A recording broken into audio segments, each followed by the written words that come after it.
Sobre a verdade, um olhar.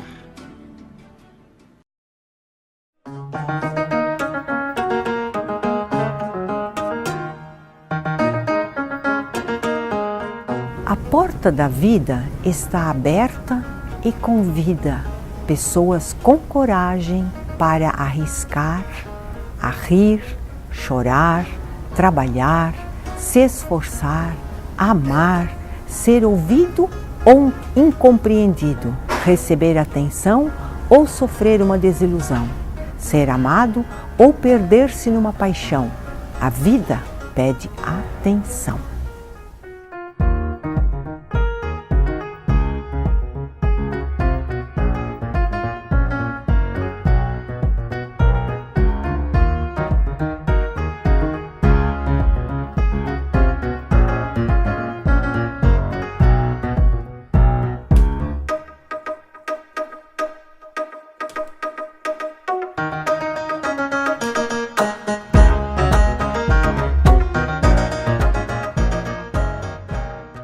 Paz e bem.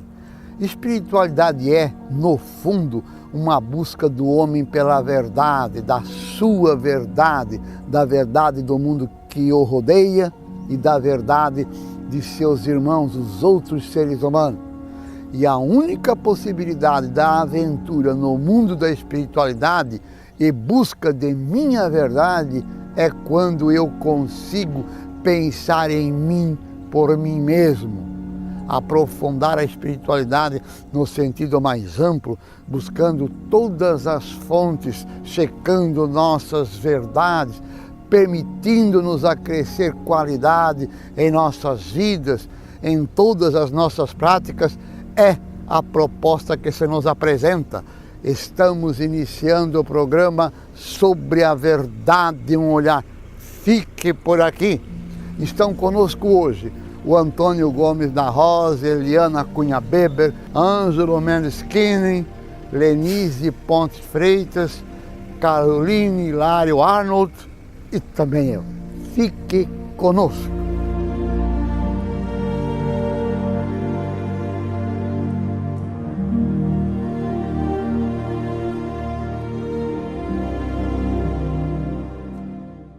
Jostão Miguel é formado em Psicologia Comportamental, em que tem 2 mestrados com incursões em Parapsicologia.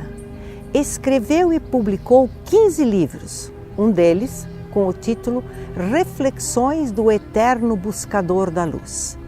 Ouçamos uma de suas reflexões. Conselhos de um geriatra. Estamos envelhecendo, não nos preocupemos de que ainda é assim mesmo.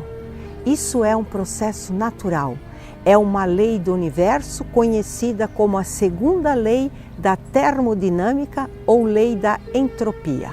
Essa lei diz que a energia de um corpo tende a se degenerar e com isso a desordem do sistema aumenta. Portanto, tudo que foi composto será decomposto, tudo que foi construído será destruído. Tudo foi feito para acabar. Como fazemos parte do universo, essa lei também opera em nós. Com o tempo, os membros se enfraquecem, os sentidos se embotam.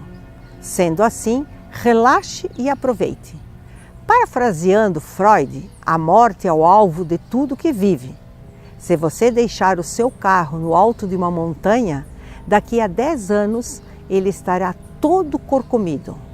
O que acontece a nós?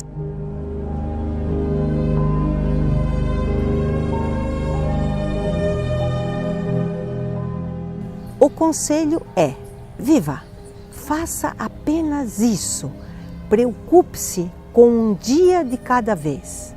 Ficar velho e cheio de rugas é natural. Não queira ser jovem novamente, você já foi. Pare de evocar lembranças de romances mortos.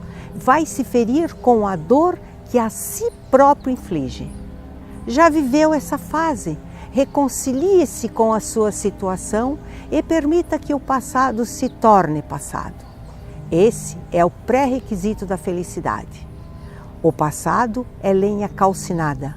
O futuro é o tempo que nos resta, finito, porém incerto, como já dizia Cícero. Abra a mão daquela beleza exuberante, da memória infalível, da ausência da barriguinha, da vasta cabeleira e o alto desempenho para não se tornar caricatura de si mesmo. Fazendo isso, ganhará qualidade de vida. Querer reconquistar esse passado seria um retrocesso e o preço a ser pago será muito elevado. Serão muitas plásticas, muitos riscos e mesmo assim você verá que não ficou como outrora. A flor da idade ficou no pó da estrada. Então, para que se preocupar? Guarda os bisturis e toca a vida. Essa resistência em aceitar as leis da natureza acaba espalhando sofrimento por todos os cantos. Advém consequências desastrosas quando se busca a mocidade eterna, as infinitas paixões, os prazeres sutis e secretos, as loucas alegrias e os desenfreados prazeres. Isso se transforma numa dor que você não tem como aliviar e condenar à ruína sua própria alma. Discreto, sem barulho ou alarde, aceite as imposições da natureza e viva a sua fase. Sofrer é tentar resgatar algo que deveria ter vivido e não viveu. Se não vivi na fase devida, o melhor a fazer é esquecer. Você não tem que experimentar todas as coisas, passar por todas as estradas e conhecer todas as cidades. Isso é loucura, é exagero. Faça o que pode ser feito com o que está disponível. Quer um conselho? Esqueça. Para o seu bem, esqueça o que passou. Tem tantas coisas interessantes para se viver na fase em que está. Coisas do passado não lhe pertencem mais. Se você tem esposa e filhos, experimente vivenciar algo que ainda não viveram juntos. Faça festa, celebre a vida, agora você tem mais tempo. Aproveite essa disponibilidade e desfrute. Aceitando ou não, o processo vai continuar. Assuma viver com dignidade e nobreza a partir de agora. Nada nos pertence. Tive uma certa ocasião um aluno e 60 anos de idade que nunca havia saído de Belo Horizonte. Não posso dizer que pelo fato de conhecer grande parte do Brasil sou mais feliz que ele. Muito pelo contrário, parecia exatamente o oposto. O que importa é o que está dentro de nós. A velha máxima continua atual como nunca. Quem tem muito dentro precisa ter pouco fora. Esse é o segredo de uma boa vida.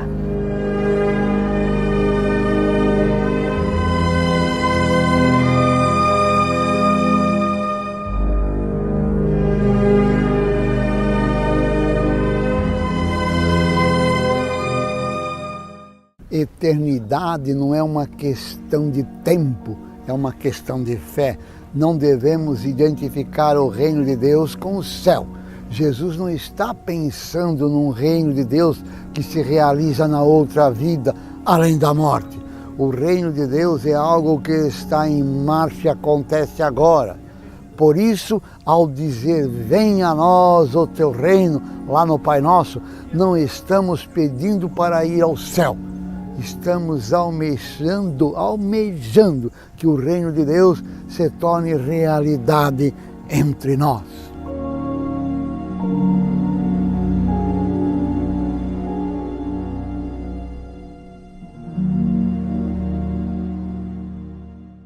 Conviver com o impacto de um diagnóstico traumático ou com doenças crônicas.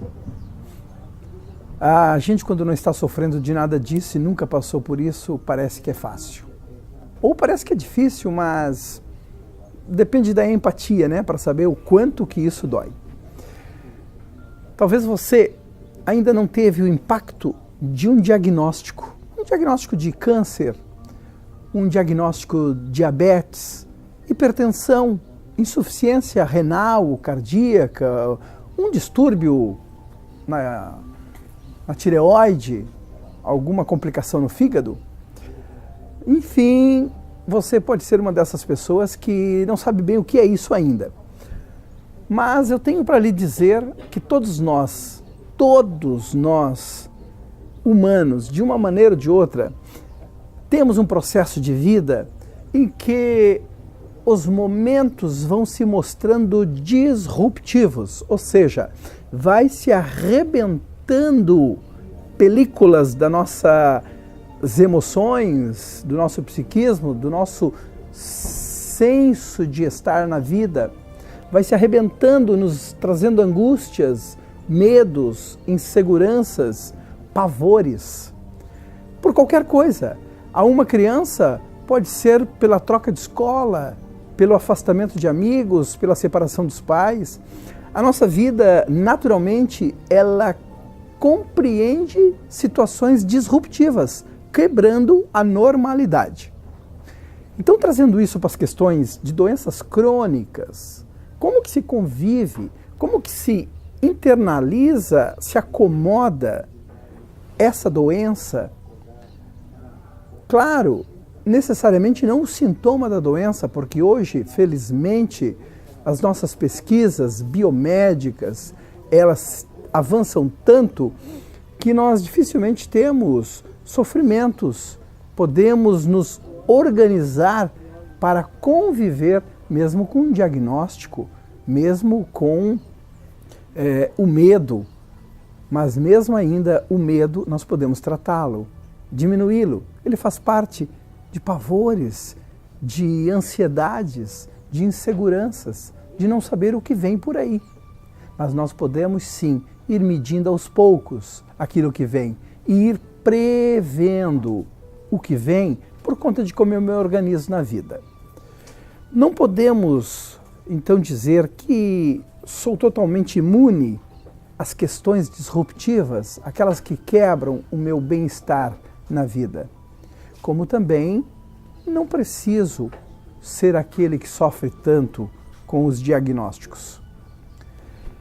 Doença crônica, uma vez estabelecida em si, você tendo o diagnóstico, existem alguns procedimentos naturais. Você pode passar sim pela revolta, pela introspecção, pelo medo, pela raiva, pela não aceitação. Contudo, brigar com o diagnóstico, brigar com a doença, não vai lhe beneficiar, porque está instalado, tem diagnóstico, precisamos ir daqui para frente. Muita gente, aliás, todos os humanos se organizam para viver com as suas questões daqui para frente, com aquilo que sofreram, com os impactos de qualquer outra situação na vida. Você com uma doença crônica também precisa. Ora, tem diabetes, vai precisar, e é natural, que vá ver a sua alimentação.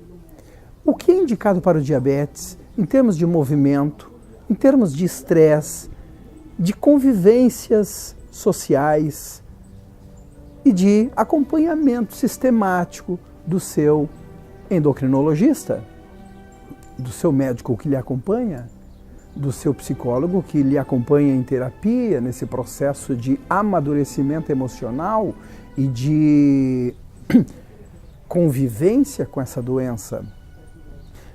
É um outro diagnóstico da mesma maneira. Primeiro, quais são os indicativos para estabilizar?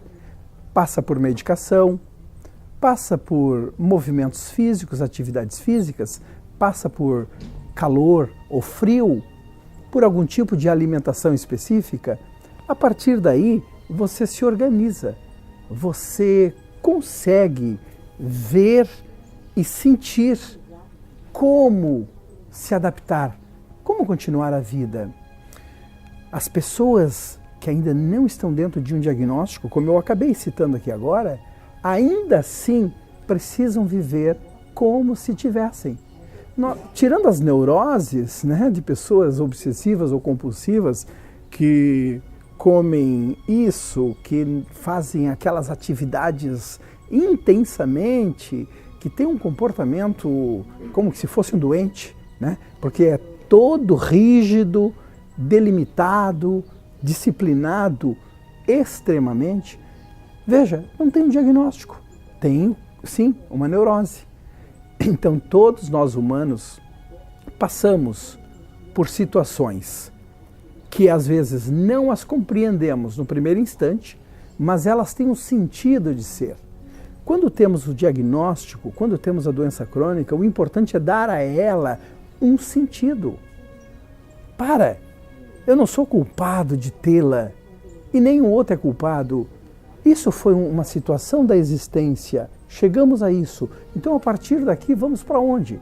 Qual é o significado que eu quero dar a essa doença, a esse sintoma, de forma que eu me reorganize na vida, que eu valorize a minha vida, que eu crie novos canais para que eu me sinta dentro das possibilidades que a vida me apresenta? Nenhuma situação disruptiva, tirando a morte, é o fim. Mesmo que o seu médico ou algum amigo diga não tem mais o que fazer, ainda dentro de você existe recursos para encontrar motivações. As motivações, a esperança, as maneiras de se recriar na vida, de se reorganizar, os novos sentidos que podemos dar a nós, eles são infinitos. Não são finitos, não se acabam. Se você está entendendo que terminou as motivações, é porque pode estar num processo de depressão, num processo de tanto desânimo, amargura, angústia e desilusão, que não os vê. Aí precisa ir à psicoterapia. A psicoterapia serve exatamente para esse processo, se rever em novos sentidos e novos significados. E se não for psicoterapia, nós temos muitas alternativas hoje. A espiritualidade, as filosofias de meditação e de introspecção, empoderando e dando a você novos recursos de resiliência, de lidar com esses problemas. Então, não temos que fugir do diagnóstico que já é estabelecido ou da doença crônica. Nós precisamos estar reelaborando, ressignificando, revendo e nos reorganizando em como lidar com isso, como continuar vivendo. E pode-se viver igual a qualquer outra pessoa que ainda não passou por o impacto de um diagnóstico trágico ou de uma doença crônica. Escolha a vida. Felicidades!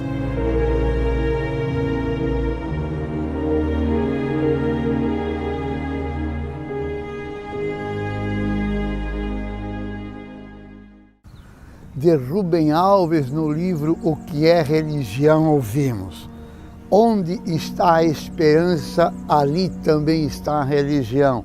A visão é bela, mas não há certezas.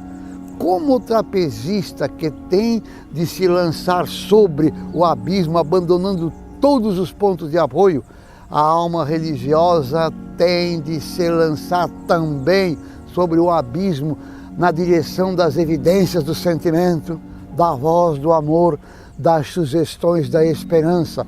Trata-se de uma aposta apaixonada. E o que é lançado sobre a mesa das incertezas e das esperanças é a vida inteira. E o caminhante perplexo em busca de uma certeza final perguntaria: mas e Deus existe? A vida tem um sentido? O universo tem uma face? A morte é minha irmã? Ao que uma alma religiosa só poderia responder: não sei, mas eu desejo ardentemente que assim seja, e me lanço inteira, porque é mais belo o risco ao lado da esperança que a certeza ao lado de um universo frio e sem sentido.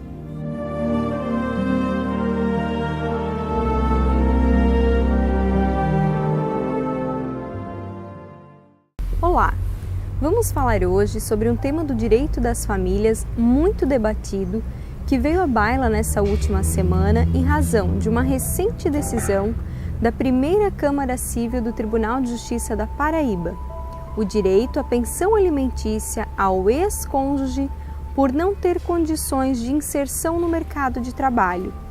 Nesse caso em específico, o Tribunal Paraibano, por unanimidade, deu provimento a uma apelação para determinar o pagamento de pensão alimentícia no valor de 20% da renda por parte do ex-marido para a ex-companheira após o divórcio. A decisão levou em conta a dificuldade de inserção da mulher no mercado de trabalho devido à idade avançada. O recurso de apelação foi interposto contra a sentença do juízo de primeiro grau, que ao decretar o divórcio determinou que o imóvel do casal fosse dividido de forma igualitária, porém deixou de fixar a pensão alimentícia. A ex-cônjuge, então inconformada e por entender que há entre os ex-cônjuges o dever de mútua assistência, questionou essa decisão alegando que nunca trabalhou por imposição do seu ex-esposo e que na época da separação já tinha mais de 50 anos, o que a impossibilitava sobremaneira sua inserção no mercado de trabalho. No relatório da sentença, o magistrado do caso, Dr. Ronaldo Rocha de Queiroga, ressaltou que a fixação de alimentos é admitida de forma provisória quando, rompido o matrimônio, o ex-cônjuge precisa de um período para se adequar à nova realidade, tanto profissional quanto financeira.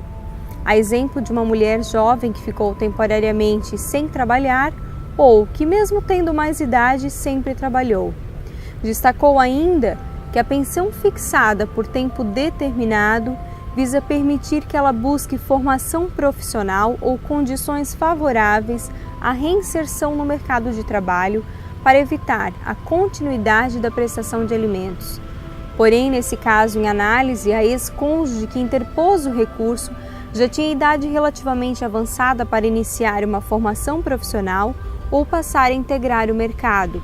E por essa razão, o relator entendeu, dentre outros motivos, que deve sim prevalecer a obrigação alimentar entre ex-cônjuges, porque deriva do dever de mútua assistência previsto no artigo 1694 do Código Civil. Ao concluir pelo direito da ex-cônjuge à pensão alimentícia, também pontuou o relator desembargador que a apelante demonstrou não ter condições de arcar com o próprio sustento, por nunca ter exercido outra atividade a não ser a dedicação exclusiva ao lar, sem nunca ter havido oposição do então marido quanto a isso. Vale esclarecer que, assim como já comentado em programa anterior que abordamos sobre alimentos para os filhos menores, a pensão alimentícia decorrente do casamento e da união estável também leva em consideração o trinômio necessidade, possibilidade, proporcionalidade. Mas a duração da conjugalidade é fator de importante análise.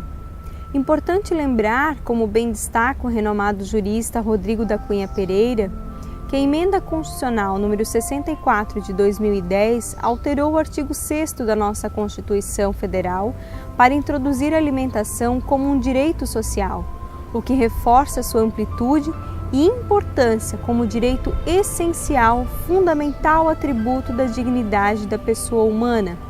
Analisando os casos jurídicos, vê-se que a pensão alimentícia é estabelecida mais comumente nos casos em que o cônjuge ou companheiro, historicamente a mulher, parte economicamente mais fraca, que por acordo, ainda que tácito, passou a sua vida dando suporte doméstico para a educação e criação dos filhos, com isso possibilitando que o outro cônjuge se desenvolvesse profissionalmente. Para o então jurista Rodrigo da Cunha Pereira, seria uma forma de se atribuir um conteúdo econômico ao desvalorizado trabalho doméstico.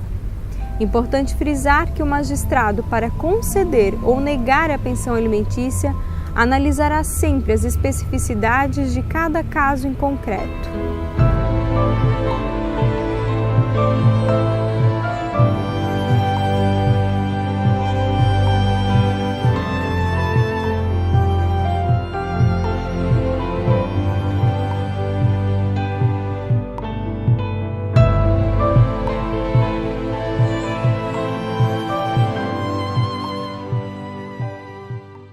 não acredites em qualquer coisa só porque te ensinou o testemunho de um velho sábio. Não acredites em qualquer coisa só porque provém da autoridade de mestres e sacerdotes. Qualquer coisa que esteja de acordo com as tuas próprias experiências e, depois de árdua investigação, esteja de acordo com a tua razão e conduza ao teu próprio bem e ao de todas as criaturas vivas, isso deves acreditar como a verdade e deves viver em conformidade com ela.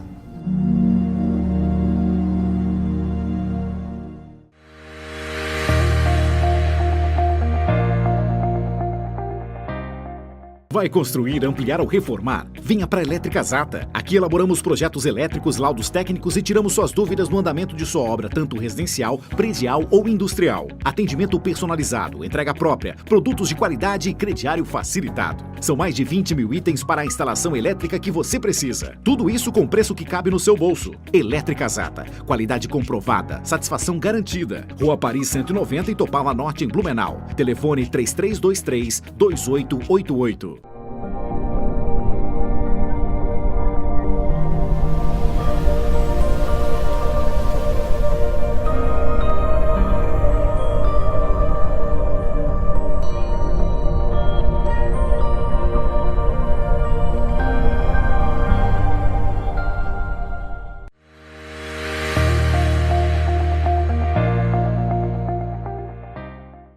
Estamos naquilo que a gente diz quartas de final da Copa Brasil e agora com essa memória recente que nós vimos na Copa do Mundo. Mas nós estamos nas quartas de final, vamos dizer de uma forma metafórica, para a corrida eleitoral. Os candidatos já estão sendo homologados, o nome deles já está sendo colocado pelos partidos em público e nunca se colocou tanta responsabilidade do eleitor como desta vez. Vamos saber votar, vamos escolher o melhor candidato. Gente, como é que a gente escolhe o melhor candidato? Obviamente a mídia tem que nos ajudar, tanto a mídia social, que hoje não se pode anular, como também a mídia oficial, os canais de televisão, os abertos, os canais também ditos não abertos. Hoje a gente tem uma opção muito grande. Mas é através da mídia que nós vamos nos aproximar do nosso candidato. E como é que a gente vai saber qual que é o melhor? Olha, gente, não é uma tarefa fácil, é um discernimento que quase que tem que vir do Espírito Santo. Primeiro que a gente não conhece, segundo que nós vamos ver pessoas maquiadas por marqueteiros que, na verdade, tomaram um papel muito importante hoje na escolha do candidato, que tiver o melhor marketing, a melhor campanha, a melhor divulgação, a maior quantidade de horas. Olha, não é fácil, é muito fácil a gente se enganar. E nós estamos vendo em algumas prévias que o próprio jornalista, aquele que vai no nosso lugar fazer as perguntas aos candidatos, estão se perdendo, não sei se perdendo de uma forma por também serem brasileiros angustiados ou propositadamente, as chamadas bocas pagas. Eles fazem perguntas que nada tem de praticidade. Para a gente escolher um candidato, a gente tem que levar a praticidade, temos que ser práticos. E temos que ver também a programática, qual o programa. Hoje, ser sujo ou ser limpo, o que é limpo hoje pode sujar amanhã, depende da oportunidade. A ocasião faz o ladrão. Então nós temos que fazer o quê? Desmanchar a proposta do candidato que desmancha as ocasiões de erro. Porque nós estamos cheios de ocasiões de erro dentro das cadeiras que nós vamos votar para deputado federal, para deputado estadual, para senadores e mesmo para presidente. Quantas leis os favorecem? Nós temos que também ver a proposta daqueles que pretendem fazer mudanças reais nas nossas leis. Leis que protegem aquilo que não poderia ser protegido, são legalistas, é o ISTA, né? É o ISTA e o óbico, como estou dizendo. Aí esse é homofóbico, esse tem preconceito disso, tem preconceito daquilo. Bom, O candidato é humano, ele vai ter toda uma história de vida, ele também percorreu por este Brasil de tantas modificações. Nós estamos vivendo uma época que até a inteligência artificial entra muito no nosso conhecimento e às vezes ganha da gente porque nós não tivemos oportunidade de acompanhá-la tão de perto. Então, o próprio candidato, ele também vai sofrer esta modificação rápida no processo. Mas nós temos que entrar em quê? Entrar em uníssono quanto a programática. Programas que vão visar um Brasil daqui a 2050, isto é cortina de fumaça. Nós teremos que saber o que eles vão fazer com o nosso dinheiro hoje, porque hoje nós precisamos de uma escola melhor, hoje nós precisamos de uma velhice mais protegida, hoje nós precisamos de um trabalho mais protegido, com salários mais dignos, com jornada de trabalho mais humana. Nós queremos respostas para hoje. Eu convido a vocês a pensarem assim.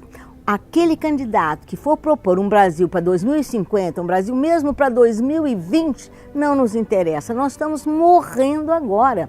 Agora nós temos um índice de assassinato, de criminalidade, de estupro, de analfabetismo, de desemprego. Agora, nós temos que resolver em 2019. Nós temos pressa. Nós não temos mais que aceitar que o Brasil é um país de futuro. Eu nasci e fui criada no futuro. Hoje eu quero agora. Eu quero propostas que não me dão uma cortina de fumaça. Meu dinheiro, eu quero que vão fazer o que com ele agora, em 2019. Nós estamos pensando até em aborto, em tirar a escola da responsabilidade do governo, em fazer escolas domiciliares, em morrer em casa, a medicina paliativa, ou qual nem paliativa é, entrega o doente cheio de tubo para a família cuidar. Gente, nós temos que ver, será que nós somos capazes disso? Estão devolvendo, pegando o nosso dinheiro e devolvendo o trabalho para nós? Pega o nosso dinheiro e devolve o trabalho para nós. Estamos preparados para que o nosso doente morra nos nossos braços? Estamos preparados para educar nossos filhos nesse diálogo de escola em casa? Desestatizar a escola? Tirou o filho da gente, agora quer retornar tudo para a gente. Quer dizer, ou 8 ou 88. Como é que nós vamos querer trabalhar com isso? Então, gente, na hora de escolher o candidato, se ele é corrupto ou não, nunca vamos saber. Isto é uma coisa que nem o Sérgio Moro está sabendo desvendar. É um tal de delação disso, de não sei o que, aquilo ninguém sabe, é de nada. Estão todos comprometidos, vão partir desta ideia. Gente, o que importa é ser prático, temos que ter programa para agora. Se eu pago o meu imposto hoje, eu quero ver que benefício ele vai trazer para mim hoje.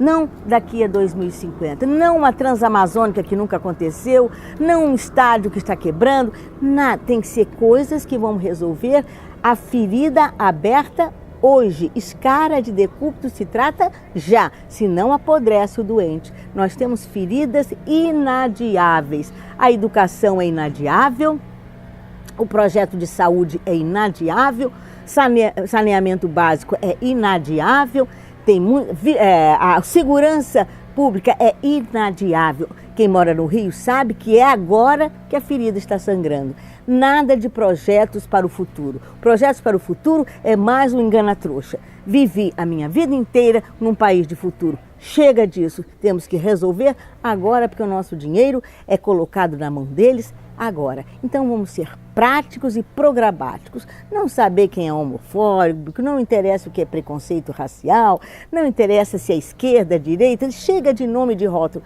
Nós temos que saber programas que vão secar o sangramento agora. Queria só fazer um parêntesezinho. Estamos no mês das vocações. Lembrar a Santa Madre Igreja, a qual eu faço parte como leiga, que o diaconato, que também é vivido neste mês, também, segundo São Paulo, cabia às mulheres. Os padres costumam esquecer que foram diáconos. E a Santa Madre Igreja esqueceu que o diaconato também pertence às mulheres. Por que nós não temos nenhuma mulher diaconisa?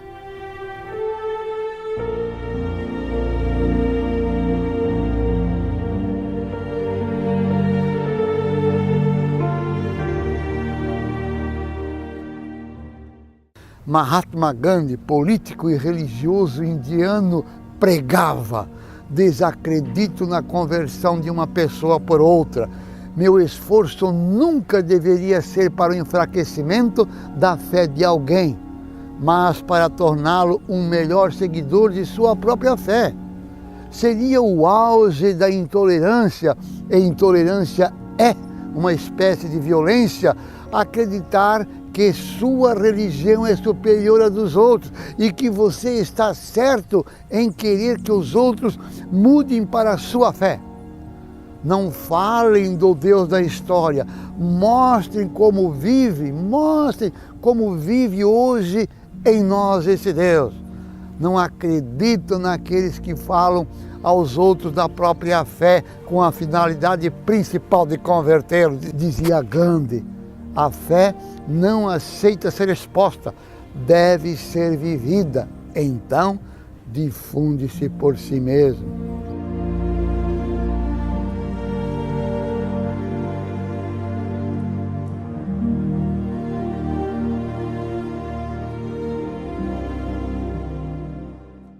Olá, hoje vamos falar sobre máscaras.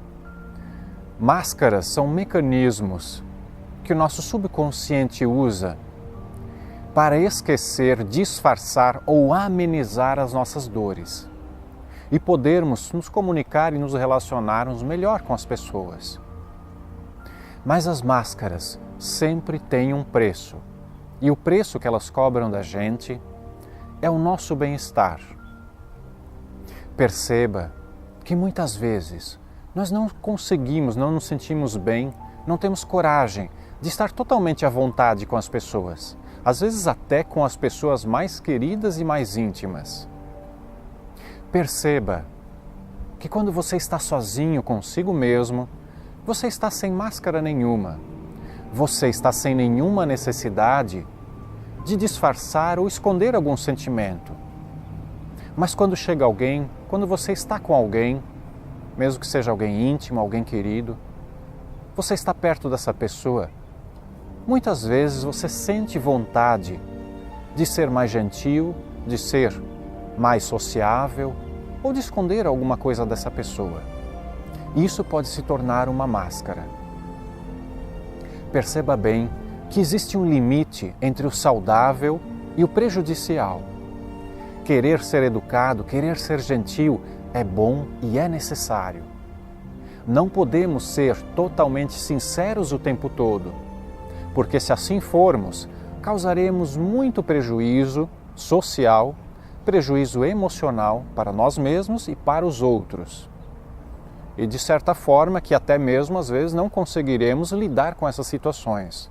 Então é necessário termos um mínimo de sociabilidade, um mínimo de tato com as pessoas. Mas quando nós exageramos e usamos constantemente alguma máscara, essa máscara pode se tornar prejudicial.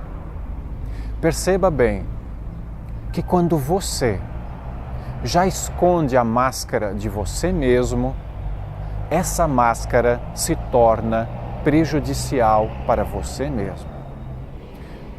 Observe o que no trato com as pessoas você não admite ou não assume em si mesmo. Se houver alguma coisa que você diz para você que jamais você seria isso, jamais seria aquilo, perceba que isso pode ser uma máscara e se torna necessário aí filosofar e pensar sobre essa característica. Essa característica pode estar suprimindo, reprimindo ou sufocando a sua personalidade.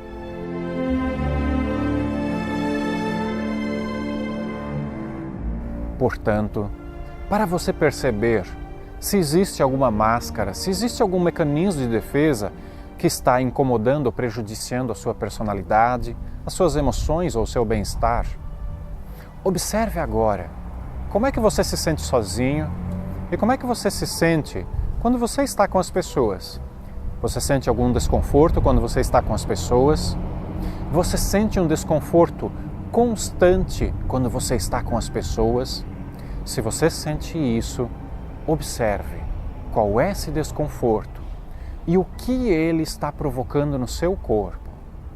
Observe se ele provoca tensões, se ele provoca alterações de humor, se ele provoca diferenças nas suas decisões, se ele provoca diferenças nas suas opiniões. E se houver um desconforto constante, perceba que é exatamente aí que você deve, que você merece enfrentar esse desconforto.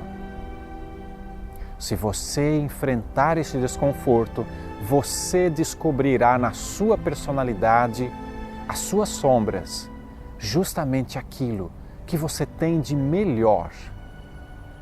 Porque tudo aquilo que reprimimos, todas as nossas características que nós escondemos, que nós não usamos e constantemente nós temos medo de mostrar aquilo para as pessoas, são as nossas melhores partes, são as nossas melhores características de personalidade.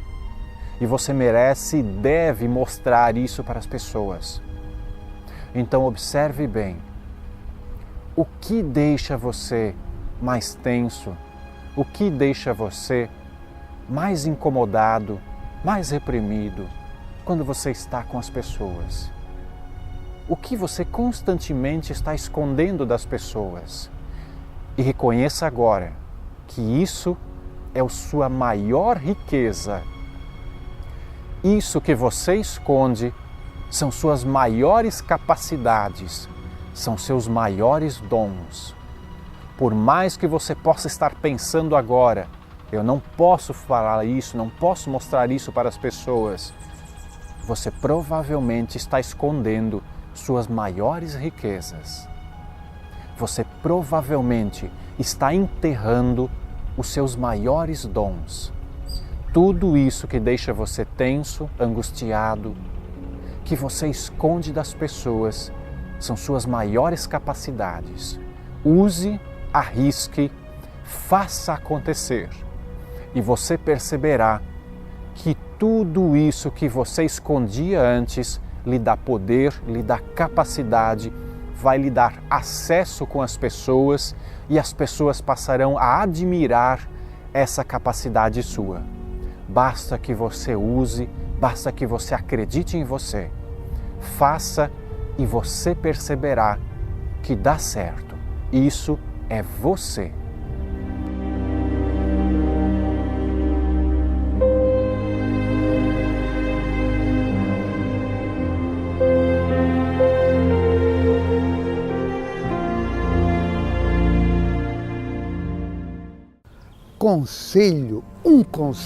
Um conselho do oncologista americano Bernie Siegel: faça um pacto com a saúde e o bem-estar, diz ele. Dê atenção constante e amorosa a si mesmo, sintonizando-se com suas necessidades em todos os níveis. Cuide de si mesmo, crie seu próprio tratamento a partir do apoio e dos conselhos dos especialistas, mas sem se tornar escravo deles. Quem sara é o corpo, não é o remédio. O corpo de cada um utiliza diferentes agentes de recuperação. Você tem de descobrir quais são os certos para o seu caso. A medicina moderna e a autocura, diz ele, não precisam ser mutuamente excludentes.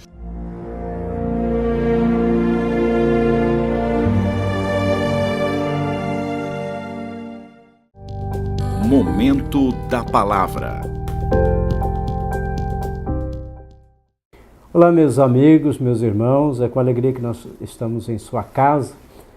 Primeiro desejo de coração que a luz, a graça de Deus esteja no seu lar, na sua família, trazendo a paz e a bênção. Nós queremos neste dia de hoje trazer a sua presença e abrir dentro da sua casa a palavra de Deus, lembrando que estamos realizando este programa sobre a verdade, um olhar. E a verdade para nós cristãos nasce da palavra de Deus. Temos a alegria de ouvir para este domingo, durante toda a celebração de final de semana no Brasil e no mundo inteiro, a palavra de Deus. E ela nos diz o seguinte: Esta palavra de Deus nos vem através de São João, capítulo 6, versículos 60 a 69. Diz o seguinte: naquele tempo, muitos dos discípulos de Jesus que o escutaram disseram: esta palavra é dura, quem consegue escutá-la? Sabendo que os seus discípulos estavam murmurando por causa disso, o mesmo Jesus perguntou: isto vos escandaliza? E quando vides o Filho do Homem subindo para onde estava antes, o Espírito é que dá vida, a carne não adianta nada. As palavras que vos falei são Espírito e vida, mas entre vós há alguns que não creem. Jesus sabia desde o início quem eram os que tinham fé e quem havia de entregá-lo. E acrescentou: é por isso que vos disse, ninguém pode vir a mim a não ser que lhe seja concedido pelo Pai. A partir daquele momento, muitos discípulos voltaram atrás e não andavam mais com ele. Então Jesus disse aos 12: vós também quereis ir embora? Simão Pedro respondeu: a quem iremos, Senhor? Tu tens palavra de vida eterna. Nós cremos firmemente e reconhecemos que Tu és o Santo de Deus. São palavras da salvação que hoje chega até nós. Jesus faz uma pergunta muito clara aos seus discípulos: se eles também querem, desejam abandoná-lo. E abandoná-lo por quê? Pelas palavras de Jesus, com certeza, mas com a mudança de vida que Jesus pedia deles. E o que o escandalizavam, por exemplo. No evangelho anterior de São João vai dizer o seguinte: isto é minha carne que é dada por vós, este é meu sangue derramado por vós. Quem come minha carne e bebe meu sangue tem a vida eterna. Essas são as palavras que escandalizavam os discípulos de Jesus e os outros estranhos que estavam perto dele. Como comer a carne e beber o sangue de uma pessoa para poder agradar e viver perto de Deus? Gostaria de comparar com algo que temos em casa. Um pai, uma mãe de família, que passa horas no seu serviço, durante a semana inteira, trabalhando, como dizia minha mãe antigamente, de nariz no chão, para dar conta do sustento dos seus filhos. E você chega lá no final do mês, quando vê que as coisas não estão certas, que os filhos desejam mais isso, mais aquilo, um pai e uma mãe chega a dizer: eu dou consumação ao meu corpo, à minha carne. Eu entrego a minha vida para que vocês possam estudar, para que vocês possam se alimentar. Eu dou o meu sangue para garantir o sustento desta casa. Quando o pai ou a mãe fala isso, ele está certo. Porque é o sangue, é a vida que está sendo entregue. E Jesus quis dizer exatamente isso. Ele dá a sua vida para que a gente tenha vida. E aceitá-lo integralmente é um desafio que devemos fazer todos os dias. E isso vai interferir na nossa vida. Que o corpo e o sangue de Jesus, na Eucaristia, nas celebrações das Santas Missas onde participarmos, seja para nós também um elemento de vida nova.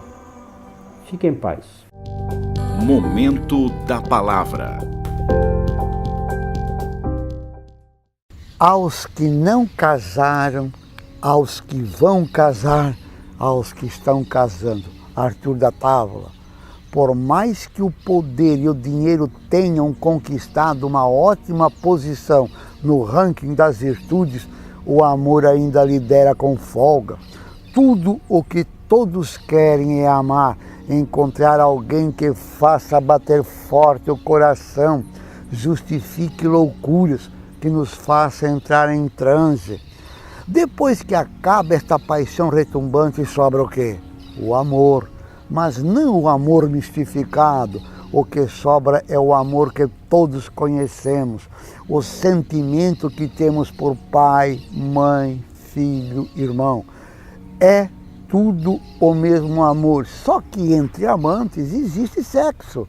Não existem vários tipos de amor, assim como não existem 3 tipos de saudades, 4 de ódio, 6 espécies de inveja. O amor é único, único como qualquer sentimento, seja ele destinado a familiares, ao cônjuge ou a Deus.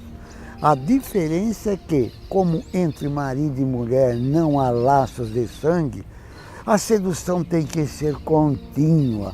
Por não haver nenhuma garantia de durabilidade, qualquer alteração no tom de voz nos fragiliza e, de cobrança em cobrança, acabamos por sepultar muitas vezes uma relação que poderia ser eterna.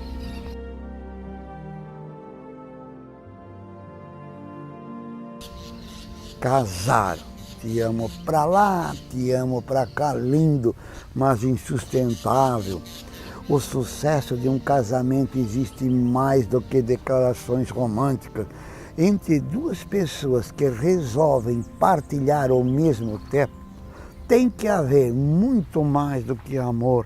É preciso que haja, antes de mais nada, respeito, diálogo, disposição para ouvir argumentos alheios. Não pode haver competição nem comparações. Amor só não basta. Tem que ter jogo de cintura para acatar regras que não foram previamente combinadas. Tem que haver bom humor para enfrentar imprevistos, acessos de carência e infantilidade. Tem que saber levar. Tem que haver inteligência, um cérebro programado para enfrentar tensões, rejeições, contas para pagar. Tem que ter disciplina para educar filhos, dar exemplo, não gritar.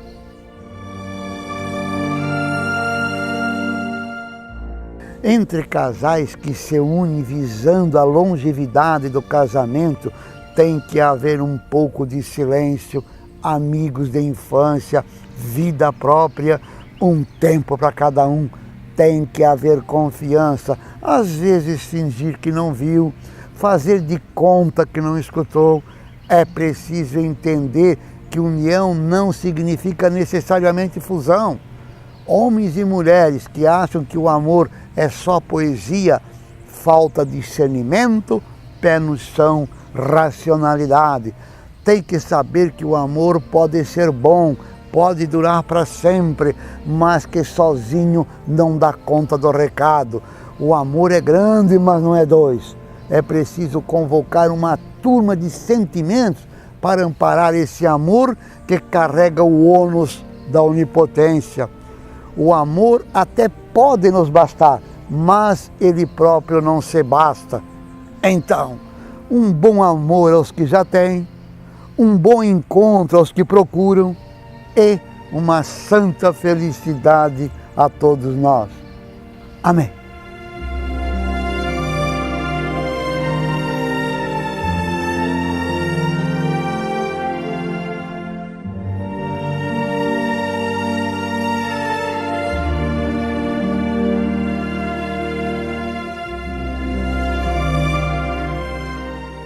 Encerramos o programa hoje elencando mais uma vez, de autoria da americana Dana Zohar, as 10 qualidades comuns às pessoas espiritualmente inteligentes. Essas pessoas praticam e estimulam o autoconhecimento profundo, são conduzidas por valores humanos, são idealistas e creem na vida, têm capacidade de encarar desafios e utilizar a adversidade a seu favor. São holísticas, têm a visão do todo integrado e a percepção da unidade. Celebram a diversidade como fonte de beleza e aprendizado. Têm independência de pensamento e comportamento. Perguntam sempre por quê, para quê. São agentes de transformações, têm capacidade de colaborar as coisas e os temas num contexto mais amplo, têm espontaneidade de gestos e atitudes, são equilibradas emocionalmente, são sensíveis, fraternas, compassivas. Paz e bem. Até a próxima semana.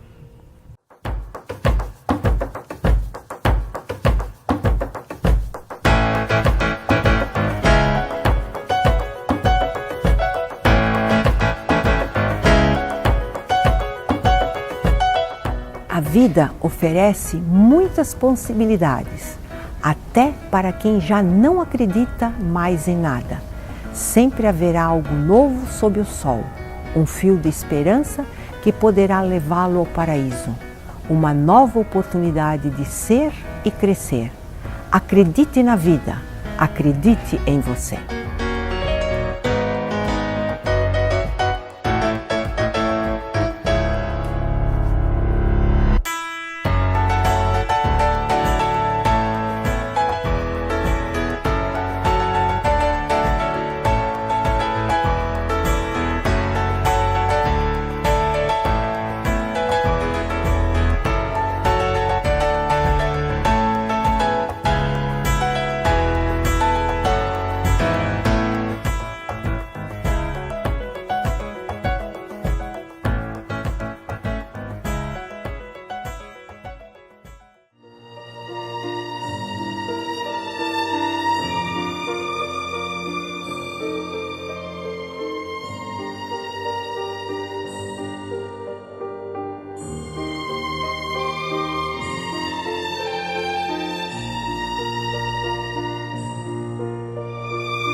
Sobre a verdade, um olhar.